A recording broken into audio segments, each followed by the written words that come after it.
நம்முடைய பிதாவாகி தேவனாலும் கர்த்தராய் இயேசு கிறிஸ்துவினாலும் உங்களுக்கு கிருபையும் இரக்கமும் சமாதானமும் உண்டாவதாக. 100 நாள் கட்டுகளை உடைக்கும் சுத்திகரிப்பு ஜெபம்.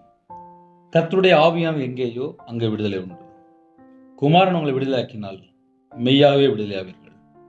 சத்தியத்தை அறிவீர்கள், சத்தியம் உங்களை விடுதலையாக்கும். எபிரேயர் 12ஆம் அதிகாரம் 1ஆம் வசனத்திலே, ஆகையால் மேகம் போன்ற இத்தனை திரளான சாட்சிகள் நம்மை சூழ்ந்து கொண்டிருக்க, பாரமான யாவற்றையும் நம்மை சுற்றி நெருங்கி நிற்கிற பாவத்தையும் தள்ளிவிட்டு விசுவாசத்தை துவக்கிறவரும் முடிக்கிறவருமாய் இருக்கிற இயேசுவை நோக்கி நமக்கு நியமித்திருக்கிற ஓட்டத்தில் பொறுமையோடு ஓடக்கடவோம். ஹல்லேலூயா. கர்த்தருக்குள் பிரியமானவர்களே, மேகம் போன்ற இத்தனை திரளான சாட்சிகள், அதுக்கு முந்தின அதிகாரம் ஃபுல்லா அப்படியே வரும். இன்னைக்கு நமக்கு செய்தி என்ன அப்படின்னா, நம்மை சுற்றி நெருங்கி நிற்கிற பாவத்தையும் தள்ளிவிட்டு, ஐயா கட்டுகளை உடைக்கணும். சுத்திகரிப்பு ஜெபம் 100 நாள். இந்த 100 நாள்ல நம்ம என்ன யோசித்து பார்க்கணும் அப்படின்னா, நெருங்கி நிற்கிற பாவத்தை தள்ளி விட்டா மட்டும்தான் அவங்களுடைய வாழ்க்கையில கட்டு இல்லாமல் தேவனுக்கு பிரியமானபடி சுத்திகரிக்கப்பட்ட பிள்ளைகளாக, இயேசு கிறிஸ்துவின் இரத்தத்தினால கழுவப்பட்ட பிள்ளைகளாக பரிசுத்தமா வாழ முடியும், உண்மையா வாழ முடியும், நீதி செய்ய முடியும், கர்த்தருடைய வருகையிலே காணப்பட முடியும், குடும்பம் ஆசீர்வாதமா இருக்கும், இருதயத்துக்குள்ளே சமாதானம் இருக்கும், கர்த்தருடைய ஆவியானவர் உங்களுடைய வாழ்க்கையில இருப்பார், நல்ல ஜெபிக்க முடியும், வேதத்தை தியானிக்க முடியும், குடும்பம் ஃபுல்லா மன மகிழ்ச்சியா இருக்கணும். அப்படின்னா நம்ம என்ன யோசித்து பார்க்கணும் அப்படின்னா, நம்மை சுற்றி நெருங்கி நிற்கிற பாவத்தையும் தள்ளிவிட்டு. பாவத்தை தள்ளணுமா? பாவத்தை எப்படி தள்ளணும்? நம்ம கொஞ்சம் யோசித்து பார்ப்போமே, நார்மலா யோசித்து பார்ப்போமே. கூட இருக்கிற ஃப்ரெண்டு மூலியமாக சில பாவங்கள் உள்ள என்டர் ஆயிட்டு இருக்கும். நெருங்கி நிற்கிற பாவங்கள், நம்ம கூடயே இருக்கிற பல காரியங்கள், இது எல்லாமே பாவத்துக்குள்ள நம்மளை தள்ளிட்டு இருக்கும். அது என்னது? ஒன்றும் இல்லை, ஒரு 20 வருஷம் முன்னாடி அழகா நம்ம எல்லாரும் வீட்டுக்கு வருவோம். இல்லை ஒரு 15 வருஷம் சொல்லலாம். வீட்டில் ஒரு டிவி வாங்கி வச்சுருப்பாங்க. வந்த உடனே அம்மாட்ட சாப்பாடு கேட்டுட்டு, இல்லை மனைவிட்ட சாப்பாடு கேட்டுட்டு வீட்டில் உட்காந்து டிவி பார்ப்பாங்க. ஆரம்பிக்கும்போது நியூஸ் தான் பார்க்க போகிறேன் அப்படின்னு சொல்லிட்டு வேகமாக டிவியை போடுவாங்க. இல்லைன்னா நான் ஸ்போர்ட் பார்க்க போகிறேன் அப்படிம்பாங்க. ஆனால் பார்க்குறது பார்த்தா லாஸ்ட்டு பார்த்து எங்கே போய் நிற்கும்? சினிமா படம், இல்லை நாடகம், இல்லை ஜோக்கு, இல்லை வேற எங்கேயாவது போய் நிற்கும். நம்ம மைண்டு, நம்ம சிந்தனை ஒரு ஸ்டெடியா நிற்கா? இப்போ இன்னைக்கு உள்ள உலகம் இன்னும் ஃபாஸ்ட்டாக போயிட்டு, வீட்டில் ஒரு 2 வயசு பையன் இல்லை ஒரு 3 வயசு சாப்பிட மாட்டுக்கு அடம்பிடிச்ச உடனே கையில் செல்ஃபோன் கொடுத்துட்டாங்க. செல்ஃபோன் கொடுத்த உடனே அடுத்த செகண்ட் அப்படியே அமைதியாயிருது. அப்போ நெருங்கி நிற்கிற பாவம் இப்போ எங்கே போயிட்டு அப்படின்னா, 2 வயசு பையன்ட்டையும் போயிட்டு, 3 வயசு பிள்ளைட்டையும் போயிட்டு, 15 வயசு 16 வயசு 18 வயசு 20 வயசு அதிகமான நேரத்தை எதில் செலவிடுறாங்க அப்படின்னா செல்ஃபோன். அந்த செல்ஃபோனில் நல்லதும் இருக்குது, கெட்டதும் இருக்குது. சும்மா நார்மலாக ஒரு 18 வயசு வாலிப மகள், அம்மா அப்பா வேலைக்கு போகிறாங்க, மகள் ஃபஸ்ட் வருஷம் காலேஜ் படிக்கிறா, வீட்டுக்கு லீவுக்கு வந்திருக்கான், தங்கச்சி 12th படிக்கிறா, அம்மா அப்பா வெளியில் போன உடனே காலையிலேருந்து செல்ஃபோன் பார்க்க ஆரம்பிக்கிறா. சாயங்காலம் அம்மா அப்பா வீட்டுக்கு வந்த உடனே செல்ஃபோனை ஓரமாக வச்சுட்டான். நைட்டு எல்லோரும் படுத்துக்கணுன்னே மறுபடியும் செல்ஃபோன் பார்க்க ஆரம்பிக்கிறேன். அடுத்த நாள் காலையில் 6 மணிக்கு தூங்கி எழுந்திரிச்சு அம்மா வெளியில் வரும்போது இவளும் அப்படியே வெளியில் வரான். வெளியில் அந்த பிள்ளை டக்குன்னு மயங்கி விழுந்துட்டான். உடனே ஹாஸ்பிட்டலில் போய் குளுக்கோஸ் ஏற்றி வீட்டுக்கு கூட்டு வந்துச்சு. உடனே எனக்கு ஜெப குறிப்பு வருது, என் மகளுக்கு கொஞ்சம் ஜெபம் பண்ணுங்க, இந்த மாதிரி மயங்கி விழுந்துட்டா, இப்போ தான் ஹாஸ்பிட்டல் போயிட்டு வந்து நிற்கிறோம். பாப்பா பக்கத்தில் நின்னா உடனே கொடுத்தாங்க. என்ன நடந்துச்சு கேட்கும்போது, ஒரு நாள் ஃபுல்லாக தூங்காமல் இருந்திருக்கா. காலையிலேருந்து சாயங்காலம் வரையே, அப்புறம் நைட்டு ஃபுல்லாக தூங்காமல் இருந்த உடனே அடுத்த நாள் காலையில் மயங்கி விழுந்துட்டான். அப்படி என்னம்மா செஞ்ச அப்படின்னா, இன்ஸ்டாகிராமு உள்ளே போய் பல மணி நேரம் ஒவ்வொரு வீடியோ பார்த்துட்டே இருந்திருக்கா. அவ்வளோதான். சரி, காலேஜ் படிக்கிற பிள்ளை நல்லா படித்தா ஆவிக்குரிய வாழ்க்கையில், பூமிக்குரிய வாழ்க்கையில் இப்படிலாம் நம்ம யோசித்து பார்க்கலாம் அப்படின்னா, அப்படி எதுவுமே நடக்கலை. அது ஆட்டோமேட்டிக்காக தேவையில்லாமல் நேரத்தை வேஸ்ட் ஆக்கி அந்த பிள்ளை மயங்கி விழுற அளவுக்கு ஒரு காரணம். இது எதுக்கு நம்ம சொல்ல வேண்டியிருக்கு அப்படின்னா, நெருங்கி நிற்கிற பாவம். இந்த நெருங்கி நிற்கிற பாவம் ஒரு மனுஷனுடைய வாழ்க்கையில் இருக்குமானால் அவங்க ஒரு கட்டப்பட்ட நிலைமையில் இருப்பாங்க. அதுதான் இன்னைக்கு நமக்கு செய்தி. இந்த கட்டப்பட்ட நிலைமையிலிருந்து அவன் வெளியில் வரணும் அப்படின்னா, அவங்க எதில் அடிமையாக இருக்கிறாங்க அதை கொஞ்சம் கண்டுபிடிக்கணும். ஏன்னா இப்போ என் வாழ்க்கையில் நான் அடிமையாக வாழ்ந்திருக்கேன். அதனால் எனக்கு தெரியும். எப்படி அடிமையாக வாழ்ந்திருக்கேன் அப்படின்னா, நான் வியாபாரத்தில் இருக்கும்போது ஒரு மனுஷன் சொன்ன வார்த்தையை மட்டுமே கேட்டே வாழ்ந்துட்டு இருந்தேன். ஏன்னா நல்லதாக பேசுவார், ஆமாம் நல்லது தானே பேசுகிறாங்க அப்படின்னு சொல்லி கவனிச்சிட்டு இருந்தேன். அவங்க விக்கிர வழிபாடில் உள்ள ஒரு சகோதரன். அதனால் கொஞ்சம் அவங்க பக்கம் இழுக்கிற மாதிரியே பேசியிருக்காங்க. நானும் ஏசுட்டு தான் ஜெபம் பண்ணுவேன் அப்படின்னாங்க. நானும் நம்பி ஏமாந்து போனேன். ஏமாந்து போனா சும்மா பேச்சுவார்த்தையில் இல்லை, ஒரு 13 லட்சம் கிட்ட பணம் கொடுத்து ஏமாந்துருக்கேன். அது இன்னைக்கு பார்த்தா அது பல லட்சங்கள் தாண்டி போயிட்டு. நான் சொல்கிறது எப்படின்னா 15 வருஷம் முன்னாடி. ஆக மொத்தம் என்னோடய வாழ்க்கையில் ஒரு சொந்த வீடெல்லாம் விற்று நான் நடு ரோட்டுக்கு வந்தேன். இது எதுக்கு நான் ஒரு நார்மலாக பேசுகிறேன் அப்படின்னா, என் கூட இருக்கிற ஒரு நபர் யார் என்னையால் கண்டுபிடிக்க முடியல. நான் விக்கிரத்துக்கும் மாந்திரித்துக்கும் பணம் கொடுத்துருக்கேன், அது என்னையால் கண்டுபிடிக்க முடியல. அப்படின்னா என்ன அர்த்தம் அப்படின்னா, நெருங்கி நிற்கிற பாவம். எது கரெக்டு எது தப்பு அது என்னையால் கண்டுபிடிக்க முடியல. கையில் பைபிள் எடுத்து வாசித்ததுக்கு அப்புறம் தான் தெரியுது, நம்ம எந்த பக்கம்லாம் நம்ம தப்பாக யோசிக்கிறோமோ அது எல்லாமே தப்புல தான் நிற்கி.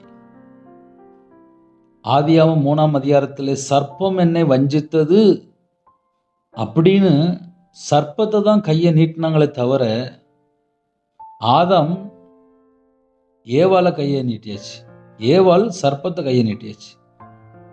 ஆக மொத்தம் நாங்கள் உங்கள் வார்த்தைக்கு கீழ்படியில, நாங்கள் தான் தப்பு அப்படின்னு சொல்லி உணர்வு வரல. இந்த கடைசி காலத்தில் என்ன நடக்கும் அப்படின்னா, நெருங்கி நிற்கிற பாவம். இதெல்லாம் ஒரு மனுஷன் கண்டுபிடிச்சு தள்ளாம அந்த கட்டுகள் உடைக்க முடியாது. என்ன பிரதர் அப்படி சொல்லிட்டீங்க? ஆமாம், 24 மணி நேரம் வாழ்க்கையில் நம்ம ஒரு 20 நிமிஷம் பேசுகிறோம், ஒரு 2 நிமிஷம் ஜெபம் பண்ணுறோம், இல்லை ஒரு 5 நிமிஷம் ஜெபம் பண்ணுறோம், குடும்பம் ஆசீர்வாதமாக இருக்குன்னு சொல்லி ஆசையாக பேசிகிட்டு இருக்கேன். ஆனால் இன்னைக்கு எத்தனை குடும்பத்தில் கர்த்தரை விட்டு தள்ளி முழு நேரமாக வாழ்கிற குடும்பங்கள் உண்டு.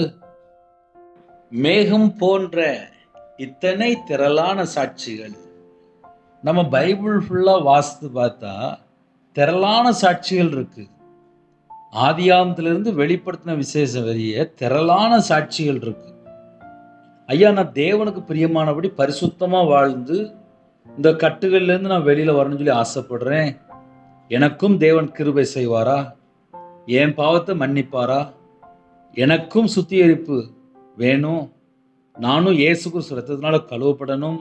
நானும் கர்த்தருடைய ஆவியினாலே விடுதலையாக்கப்படணும். நானும் சத்தியத்தை அறிந்து கொண்டு விடுதலையாக்கப்படணும். அப்படின்னா நம்ம வாழ்கிற காலம் கிருபையின் காலம். இந்த கிருபையின் காலத்தில் நம்ம எல்லாரும் என்ன கேட்கணும் அப்படின்னா, நான் கையில் பைபிள் எடுத்து வாசிக்கணும்ப்பா. நான் வசனத்தை வாசிக்கும்போது நீங்கள் எங்கள் கூட பேசணும்ப்பா. என் வாழ்க்கையில் நான் எங்கெல்லாம் கர்த்தரை விட்டு தள்ளி போயிருக்கிறேன், எனக்கு அப்படிப்பட்ட காரியங்களை எனக்கு சொல்லி தருவீங்களா? நான் உண்மையிலே மனம் திரும்பி நான் உணர்வுள்ள ஒரு பிள்ளையா இருக்கணும், உணர்வுள்ள ஒரு மகனா இருக்கணும். நானும் பரலோகத்துக்கு வரணும், எனக்கும் மோட்சம் வேணும், எனக்கும் ஆவிக்குரிய வாழ்க்கையில வளரும் சொல்லி ஆசையா இருக்கு.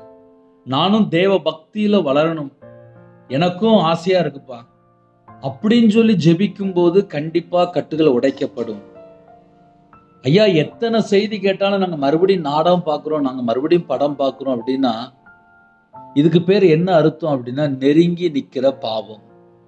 இந்த நெருங்கி நிக்கிற பாவம் ஒரு மனுஷனை என்ன பண்ணுது அப்படின்னா பாவத்துக்குள்ள தள்ளுது.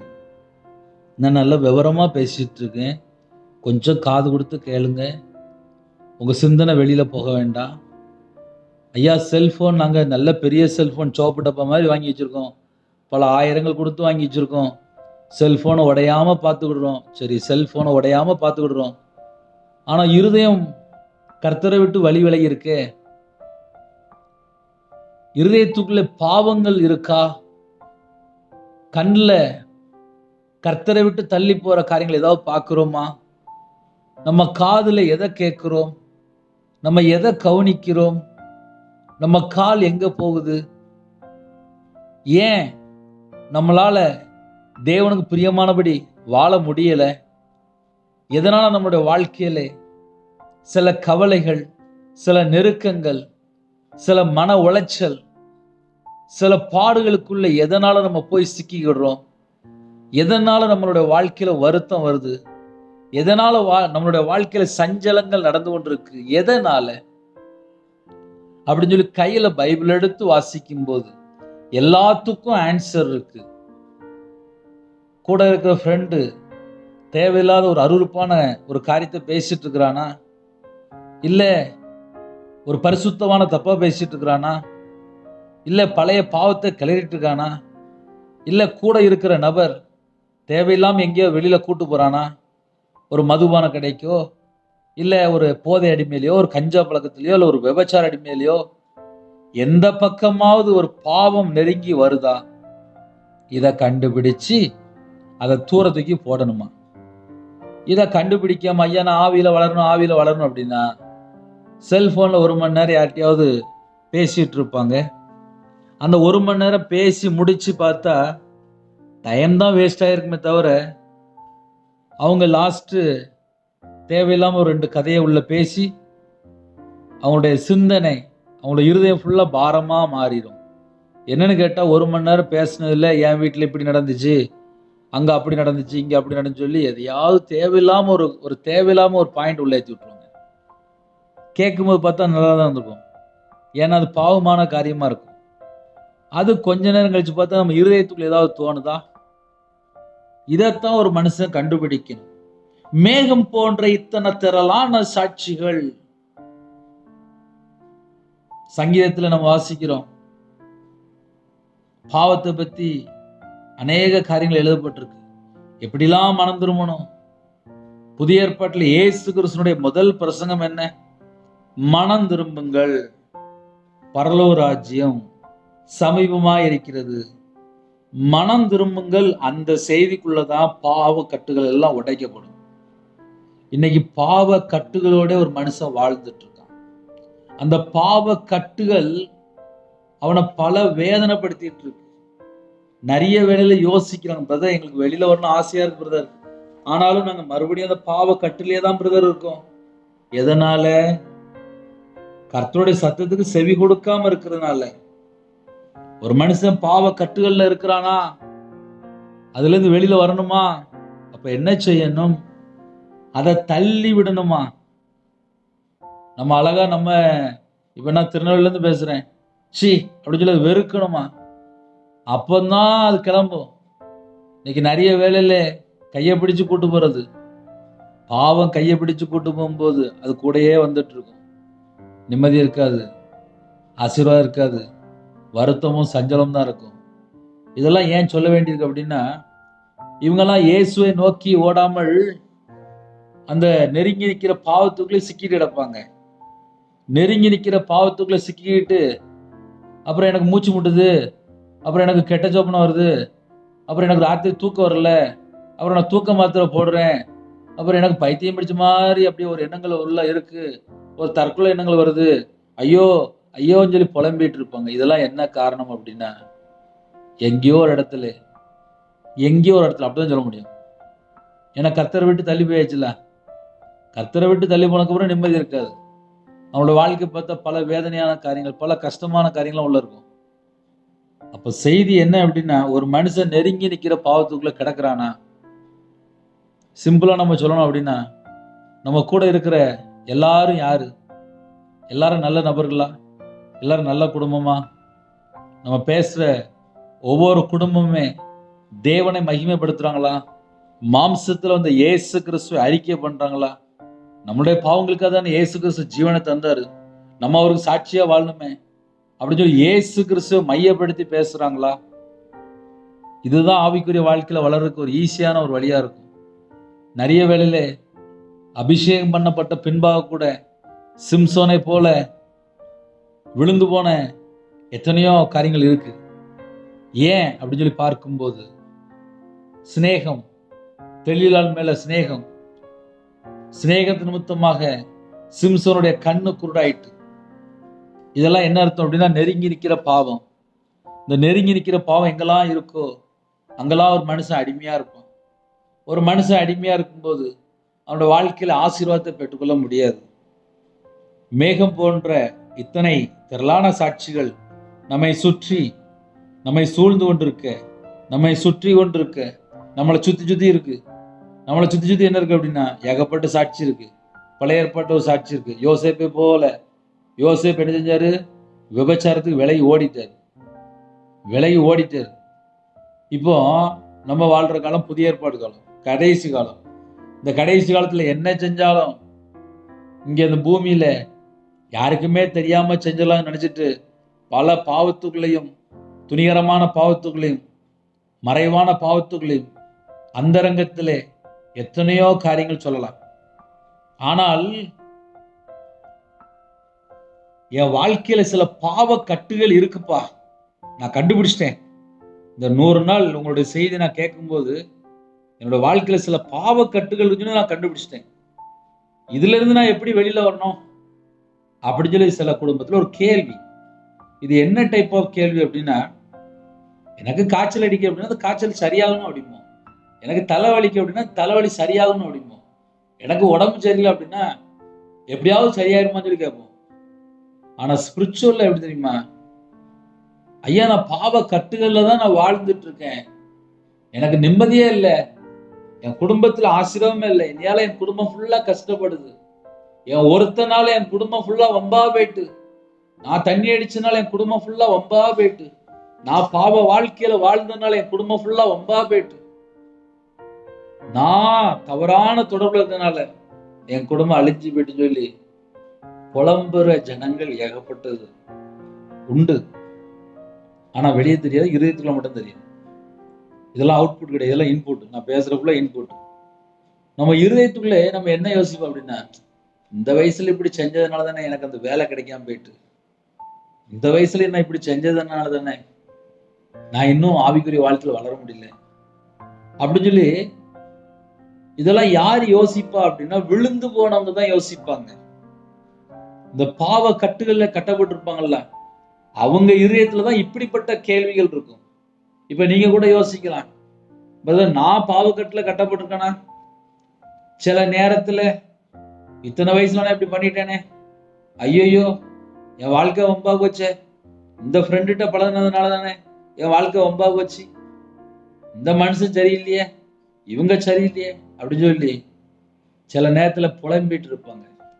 அந்த புலம்பலுக்கு பின்னாடி என்ன இருந்திருக்கும் அப்படின்னா, ஏதோ ஒரு இடத்துல சிக்கிட்டு புலம்பிக்கிட்டு கண்ணீரோடு வெளியில வந்திருப்பாங்க. இதுதான் இப்ப நிறைய வீட்டுல நடக்கு. இது எதுக்கு நான் அப்படியே உங்களுக்கு சொல்லி தரேன் அப்படின்னா, இதுதான் நெருங்கி நிக்கிற பாவம். இது போல ஸ்பிரிச்சுவல்ல நம்ம நிறைய சொல்லலாம். நான் நார்மல் வாழ்க்கையில என்ன நடக்க சொல்லிட்டு இருக்கேன். 1 மணி நேரம் பைபிள் வாசின்னு சொல்லி தெரியும், 1 மணி நேரம் செல்போன் பார்த்துட்டு இருக்கோம். அப்போ 1 மணி நேரம் ஆவியில வளர முடியுமா? 1 மணி நேரம் ஜெபிக்கன்னு சொல்லி எல்லாருக்கும் தெரியும், எல்லா கிறிஸ்டியனுக்கும் தெரியும். விழித்திருந்து 1 மணி நேரமாவது இடைவிடாமல், இந்த வசனம்லாம் மனப்பாடமா தெரியும், இடைவிடாமல் ஜெபிக்கணுமா, சோர்ந்து போகாமல் ஜெபிக்கணுமா. 1 மணி நேரமா விழித்திருக்க கூடாதா? 1 மணி நேரமா விழித்திருக்க கூடாதா? அப்ப என்ன அர்த்தம் அப்படின்னா, ஜெபிக்கணும்னு சொல்லி எல்லாருக்கும் தெரியும், கையில பைபிள் எடுத்து வாசின்னு சொல்லி எல்லாருக்கும் தெரியும், ஸ்தோத்திரம் செலுத்துன்னு சொல்லி எல்லாருக்கும் தெரியும். இத ஒரு மனுஷன் செய்யாம இருக்கிறான் அப்படின்னாலே முதல்ல அந்த மனுஷனே கட்டப்பட்ட நிலையில தான் இருக்கிறான். அதனால கட்டுகள் அப்படின்னா அதை பல மெத்தட்ல பிரித்து சொல்லலாம். ஏன்னா 100 நாள் கட்டுகள் உடைக்கும் சுத்திகரிச்சு. இது போக ஒரு சின்ன காரியம் சொல்றேன், அது ஆவிக்குரிய வாழ்க்கையில கண்டுபிடிக்க ஈஸியா இருக்கும். ஒரு வீட்டுல பாம்பு நாடகம் பார்த்துட்டே இருந்திருக்காங்க. அந்த மகள் சொல்லும்போது சொன்னா 10 வருஷத்துக்கு மேல நான் பாக்குறேன் அப்படின்னா. 10 வருஷம் மேல எப்படி பாக்குறேன் அப்படின்னா, எங்க வீட்டுல டெய்லி பார்ப்போம், நானும் உட்காந்து பார்ப்பேன் அப்படின்னு. இப்ப என்ன நடக்குன்னு சொல்லி கேட்டேன். ஏன் கனவுல ஃபுல்லா அப்படியே தான் இருக்கு, அதே தான் வருது அப்படின்னா. இப்ப இவருடைய கனவுல எது வந்துட்டு இருக்கு? சர்ப்பம். ஐயா நாடகம் பார்க்கும்போது பாம்பு நாடகம் பார்த்தாங்க, இப்ப கனவுல எது வருது? அதே பாம்பு அப்படியே நேரா கனவுல வர ஆரம்பிச்சிட்டு. இப்ப அந்த பிள்ளைக்கு நைட்டு தூக்கம் இல்லை, கருப்பா ஒண்ணு வந்து அப்படியே மேல அமுக்குது அப்படிங்க. அப்படின்னு என்ன அர்த்தம் அப்படின்னா, அடுத்தடுத்த ஸ்டேஜ்ல போயிட்டாங்க. இந்த நெருங்கி நிற்கிற பாவம். இப்ப நான் ஸ்பிரிச்சுவல்ல நிறைய சில குடும்பத்துல கருத்து சொல்லிட்டு இருக்கேன். ஒரு குடும்பத்துல 10 வருஷமா ஒரு வாலிப பிள்ளை வீட்டுல அம்மா அப்பா பார்க்கும்போது, வீட்டுல பிள்ளைகள் பார்க்கும்போது விட்டாச்சு, குடும்பம் பார்க்கும்போது விட்டாச்சு. ஆனா அது கொஞ்ச நாள் கழிச்சு அவங்க தப்புன்னு சொல்லி உணரல, அதுல இருந்து அவங்க வெளியில வரல, அவங்க தேவனோட சமூகத்துல போய் இது நான் தேவையெல்லாம் பார்த்துட்டேன் அப்படின்னு சொல்லி மனம் திரும்பல, உணர்வடையில. ஆக மொத்தம் இப்ப என்னாச்சு அப்படின்னா, சிந்தனைக்குள்ளே அடிக்கடி அது தூங்கும்போது சரி, இல்ல குழப்பம். இதுக்கு பின்னாடி என்ன இருக்கு அப்படின்னா, நெருங்கி நிக்கிற பாவம். இந்த பாவத்தை தள்ளி விட்டுட்டு தான் ஓடணுமா. இப்ப நானே ஓடுறேன், கையில பையனையோ கையில பிள்ளையோ வச்சுட்டு வேக வேகமா என்னையால எப்படி ஓட முடியும்? இப்ப நானே ஒரு ரன்னிங் ரேஸ்ல ஓடணும் அப்படின்னா, வீட்டை மாட்ட ஏமாந்த என் பிள்ளைய பாத்துக்க, இந்தா வச்சுக்க அப்படின்னு சொல்லி கொடுத்துட்டு ஓடனா வேணா ஓடி போய் ரன் பண்ணி ஜெயிக்கிறதுக்கு வாய்ப்பு உண்டு. ஒரு மனுஷன் ஜெயிக்கணும் அப்படின்னா அந்த நெருங்கி நிற்கிற பாவத்தை தள்ளிட்டு ஓடனா மட்டும்தான் ஜெயிக்க முடியும். ஒரு மனுஷன் ஜெயிக்கணும் அப்படின்னா யாரை பார்த்து ஓடனா ஜெயிக்க முடியும் அப்படின்னா, இயேசுவை நோக்கி பார்த்தாதான் ஜெயிக்க முடியுமா. அதுவும் எப்படி ஓடணுமா? பொறுமையோடு ஓடணுமா. வழக்கமா ஓடணும் அப்படின்னா வேகமா ஓடுவோம் சொல்லி நம்ம சொல்லுவோம். ஒரு மனுஷன் இயேசுவை நோக்கி வாழ்க்கை பயணம் இருக்குமானால் அது பொறுமையா இருக்கணுமா. பிரதர் பொறுமைனா எப்படி பிரதர் அப்படின்னா, ஆவிக்குரிய 9 கனியில ஒரு கனி பொறுமை. நம்ம கிறிஸ்துவுக்குள்ள இருக்கும்போது முதல்ல மத்தேயு, மார்க்கு, லூக்கா, யோவான் இதெல்லாம் முதல்ல வாசித்து பார்க்கணும். இயேசு கிறிஸ்து இந்த பூமியில எப்படி வாழ்ந்தார், எவ்வளவு பொறுமையா இருந்தார், அதை ஒரு மனுஷன் முதல்ல பைபிள் எடுத்து வாசித்து அதை முதல்ல கண்டுபிடிக்கணும். அவ கண்டுபிடிக்கிறதுக்கு நிறைய காரியங்கள் இருக்கு. ஆவிக்குரிய வாழ்க்கையில ஸ்டடியா இருக்கணும் அப்படின்னா முதல்ல என்கிட்ட விசுவாசம் நல்லா இருந்துச்சு பிரதர், இப்பம்னா எனக்கு அடிக்கடி சந்தேகம் வந்துடுது, அடிக்கடி அவிசுவாசம் வந்துடுது. என்ன காரணம்? எங்கேயோ பாவம் உள்ள வருது, அதனால விசுவாசம் கொஞ்சம் குறையுது. நான்லாம் பரலோகத்துக்கு போய் சேருவேனா? இப்ப அந்த சந்தேகம் நிறைய பேருக்கு வந்துட்டு. இப்ப நிறைய குடும்பத்துல என்ன சந்தேகம் அப்படின்னா, இங்கேயாவது நான் நல்லா வாழ்ந்துட்டு போறேன், நான்லாம் எங்க பரலோகத்துக்கு போக முடியும்? இப்ப அப்படி குழம்ப ஆரம்பிச்சிட்டாங்க. சில குடும்பத்துல எங்க பிரச்சனை ஆரம்பிக்கு அப்படின்னா, நான்லாம் பரலோகத்துக்கு போய்க்கிடுவேன்னு எனக்கே தெரியலப்பா. ஆமா, என் வாழ்க்கையில் அவ்வளோ மிஸ்டேக் இருக்கு. நான் ஞாயிற்றுக்கிழமை சர்ச்சுக்கு போறேன்னு தவிர, ஆனா நான் எதுலையுமே மனம் திரும்பல. நான் வீட்டில் போய் நான் டெய்லி நாடகம் பார்க்குறேன், படம் பார்க்குறேன், நான் இஷ்டம் போல தான் வாழ்றேன். நான் ஊழியக்காரங்களை தப்பா பேசுறேன், நான் அவங்கள தப்பா பேசுறேன், இவங்கள தப்பா பேசுறேன், பக்கத்து வீட்டு கதையை பேசுறேன், பக்கத்து வீட்டில் 1 மணி நேரம் உட்காந்து பேசுறேன், நான் கையில பைபிள் எடுத்து வாசிக்கல, நான் ஜெபம் பண்ணல, நான் இஷ்டம் போல தான் வாழ்றேன்னு சொல்லிட்டு இவங்களுக்குள்ள என்ன இப்போ உள்ள வந்துட்டு அப்படின்னா அவிசுவாசம் உள்ள வந்துட்டு. ஒரு மனுஷனுக்கு அவிசுவாசம் உள்ள வந்துட்டு அப்படின்னா பைபிள்ல போட்டிருக்கு, 2ஆம் மரணமாகிய அக்கினியும் கந்தமும் எரிகிற கடலிலே பங்கடைவார்கள். இந்த பூமியில விசுவாசத்தோடு வாழ்றதுக்கு தான் நமக்கு இந்த கிருபையின் காலம். கையில பைபிள் எழுதி கொடுத்தாரு, பக்கத்துல நமக்கு ஏகப்பட்ட சர்ச் இருக்கு. மனம் திரும்பி பாவ மன்னிப்பை பெற்றுக்கொள்ளணும். நான் இன்னொருத்தவங்களை கையை நீட்டுறதுக்கு எனக்கு எந்த தகுதியும் கிடையாது. என் வாழ்க்கையில 1000 மிஸ்டேக் இருக்கு. நான் பரலோகத்துக்கு போனோம் அப்படின்னா இயேசு கிறிஸ்து ரத்தத்தினால நான் கழுவப்பட்டு, ஆட்டுக்குட்டியின் ரத்தத்தினால் நான் கழுவப்பட்டு, என் வாழ்க்கையில என்னெல்லாம் பாவம் இருக்கோ அதை நான் அறிக்கை செய்து விட்டு நான் தேவனுடைய சமூகத்தில் காத்திருந்து கிருபை பெற்றுக்கொண்டு கடைசி காலத்தில் இயேசுவை நோக்கி பொறுமையோடு ஓடணும். நான் சொல்றேன், எத்தனை பேருக்கு புரியுது? ஹல்லேலூயா. எல்லாரும் இருக்கீங்களா? தூங்கிட்டீங்களா? அதனால கர்த்தருடைய பிள்ளைகள் அண்ணே ஆசீர்வாதமா இருக்கணும்னு இருக்கலாம். எனக்கு ஒருத்தன் மாந்திரியம் பண்ணிட்டே இருந்தான், தூக்கு போட்டு சேர்த்து போயிட்டான். நான் இன்னைக்கு உயிரோட இருக்கேன், எனக்கு குடும்பம் இருக்கு. ஆனா ஒரு மனுஷனுக்கு உயிர் பிச்சை போட்டிருக்காரு. எனக்கு மாந்திரியம் பண்ணிக்கிட்டே இருந்தான், நான் செத்துப்போன்னு சொல்லி. ஆனா இன்னைக்கு நான் உயிரோட இருக்கேன். எப்படி? இயேசுவை தேட ஆரம்பிச்சேன், பொறுமையா தேட ஆரம்பிச்சேன். எனக்கு சர்ச்சில் வேலை கிடைச்சது. 2.5 வருஷம் வேலை பார்த்தேன். அதுக்கப்புறம் பைபிள் காலேஜ் படித்தேன். அதுக்கப்புறம் பிடி பட்டம் வரையும் வாங்கினேன். முழு நேரம் ஊழியத்துக்கு வந்தேன். கொரோனாக்கு முன்னாடி தேவனர்லி அப்போ மினிஸ்ட்ரி ஆன்லைன் மூலியமாக சேனல் யூடியூப்பில் வீடியோ போட ஆரம்பித்தோம். முடிஞ்சால் எனக்காக ஜெபம் பண்ணிக்கோங்க. 24 மணி நேரம் ஊழியம். கர்த்தருக்காக வாழ்ந்தால் பரலோகம். ஆனால் அடுத்த குடும்பத்தை ஏமாற்றணும், அடுத்த குடும்பத்தை அழிக்கணும், அடுத்த குடும்பத்தை கொல்லணும், அடுத்த குடும்பத்தை நாசமாக்கணும், இது எல்லாமே பிசாசு. ஒரு மனுஷன் ரட்சிக்கப்பட்டதுக்கப்புறம் பரலோகத்துக்கு போகணும்னு நினைக்கிறோமா, இல்லை என்ன யோசிக்கிறோம்? இதை ஒரு மனுஷன் கண்டுபிடிக்கணும். ஏன் அப்படின்னா, மேகம் போன்ற இத்தனை திரளான சாட்சிகள், நமக்கு திரளான சாட்சிகள் பைபிளில் நிறைய வச்சிருக்காரு. பொக்கிஷமே பைபிளில் தான் இருக்கு. இந்த பொக்கிஷத்துக்குள்ள ஒரு மனுஷன் வந்துட்டான் அப்படின்னா உலகத்தெல்லாம் வெறுத்துவான். நான் 2015 வியாபாரத்தில் இருக்கும்போது கையில் பைபிள் எடுத்து வாசிக்க ஆரம்பித்தேன். 2016 முழு நேரம் ஊழியத்துக்கு வந்தேன். 10 வருஷம் முடிஞ்சிட்டு. இந்த 10 வருஷமும் எனக்கு சாப்பாடு என்ன தெரியுமா, ஆகாரம் என்ன தெரியுமா? வீட்டில் சாப்பாடு தருவாங்க, அது வேற விஷயம்.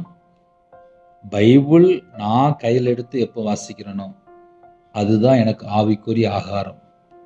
நான் எப்போ தேவனோடு முழங்கால் போட்டு ஜெபம் பண்றேனோ அப்பந்தான் இதயத்துக்குள்ளே ஆவியானவர் பேசுவார். நான் எப்போ கையில் பைபிள் எடுத்து வாசிக்கிறேனோ, எப்போ தேவனோடு தொடர்பு கொள்றேனோ அப்பந்தான் ஆவியில் ஒரு பலன் இருக்கும். இன்னைக்கு நிறைய வேலையில எதனால பிரச்சனை அப்படின்னா, எதனால தேவனோடு தொடர்பு கொள்ள முடியல அப்படின்னா, எங்கேயோ கர்த்தரை விட்டு தள்ளி போயிட்டு இருப்பாங்க. நம்மை சூழ்ந்து கொண்டு இருக்க, எது நம்மளை சூழ்ந்து கொண்டு இருக்கு அப்படின்னா திரளான சாட்சி. அதுக்கப்புறம் பாரமான யாவற்றையும். முதல் பாயிண்ட் என்னன்னே அப்படின்னா பாரமான யாவற்றையும். இந்த பாரம் அப்படின்னா அழகா சொல்லுறேன், ஏன்னா நான் நிறைய கஷ்டப்பட்டிருக்கேன், என்னை ஏமாத்திருக்காங்க.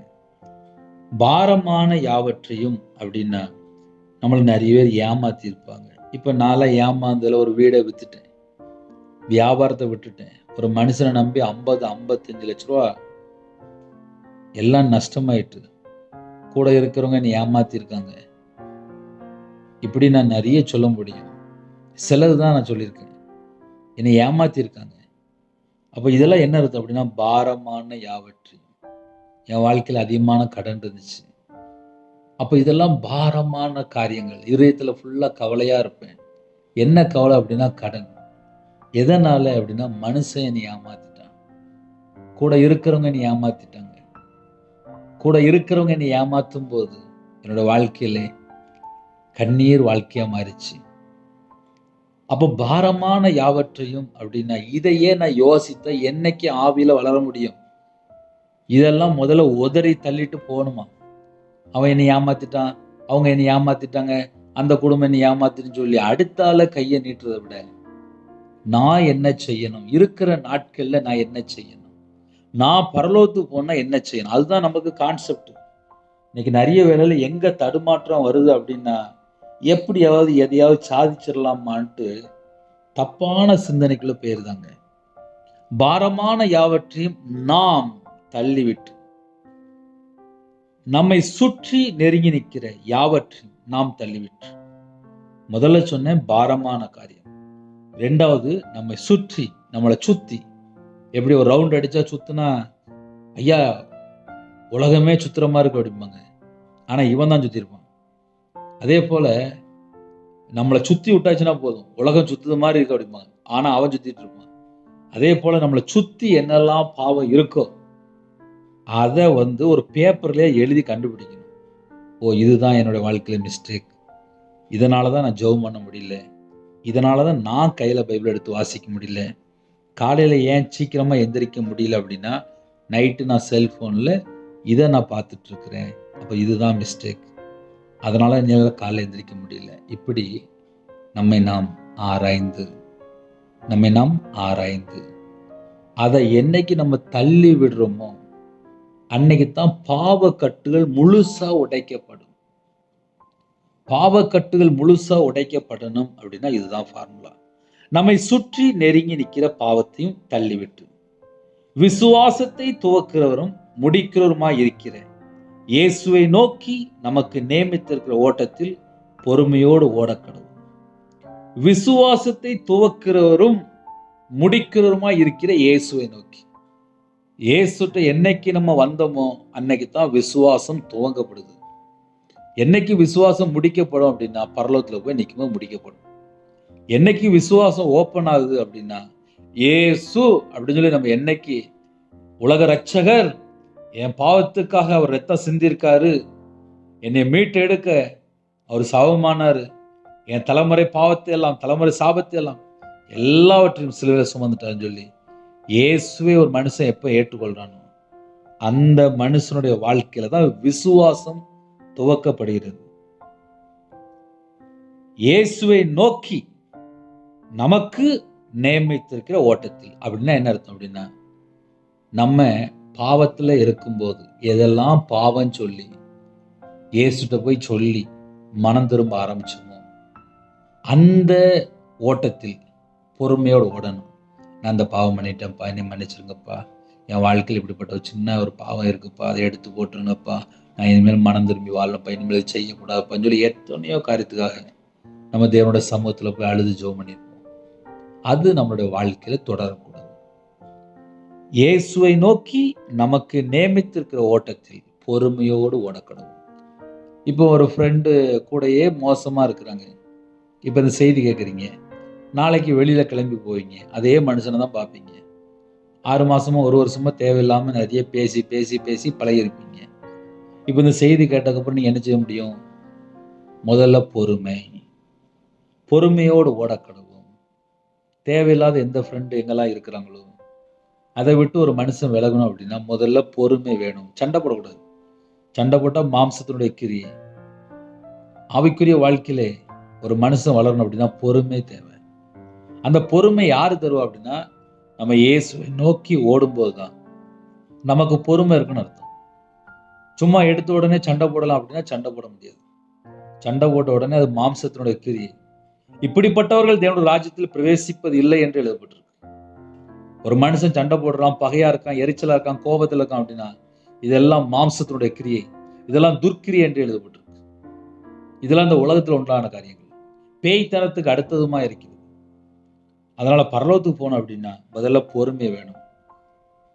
பாரமான காரியம் ஏதாவது இருக்கா அதை அவருடைய சமூகத்தில் போய் இறக்கி வைக்கும்போது பாவ கட்டுகள் உடைக்கப்படும்.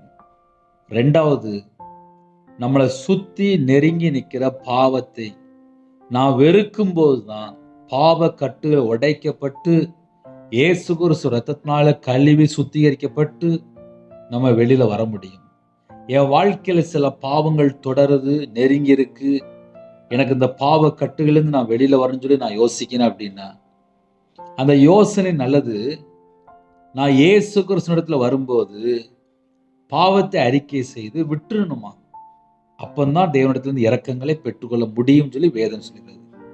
கர்த்தருடைய ஆவியான எங்கேயோ அங்கே விடுதலை உண்டு. குமாரன் உங்களை விடுதலையாக்கினால் மெய்யாகவே விடுதலையாவீர்கள். சத்தியத்தை அறிவீர்கள், சத்தியம் உங்களை விடுதலையாக்கும். பாவ கட்டுகளிலிருந்து ஒரு மனுஷன் வெளியில வரணும் அப்படின்னா சுத்திகரிப்பு முக்கியம். இயேசு கிறிஸ்துவின் இரத்தத்தினாலே சுத்திகரிக்கப்படும் போது, தேவ ஆவியினாலே கழுவப்படும் போது நாம் பரிசுத்தமாக்கப்பட்டிருக்கிறோம், நாம் நீதிமானாக மாற்றப்பட்டிருக்கிறோம். ஹல்லேலூயா. கண்களை மூடி நாம் ஜெபம் செய்வோம். கிருபை மகிமை அந்த பரிசுத்தமுள்ள நல்ல பிதாவே, உம்மை நன்றியோடு துதிக்கிறோம்ப்பா. இணைந்துகிற குடும்பத்தை கர்த்தருடைய பாதத்தில் அர்ப்பணிக்கிறோம். எங்களுக்கு எவ்வளவோ கிருபை தரீங்கப்பா. அந்த கிருபைகளை எண்ணி உணர்ந்து உங்களுடைய சமூகத்தில் வருகிறோம்.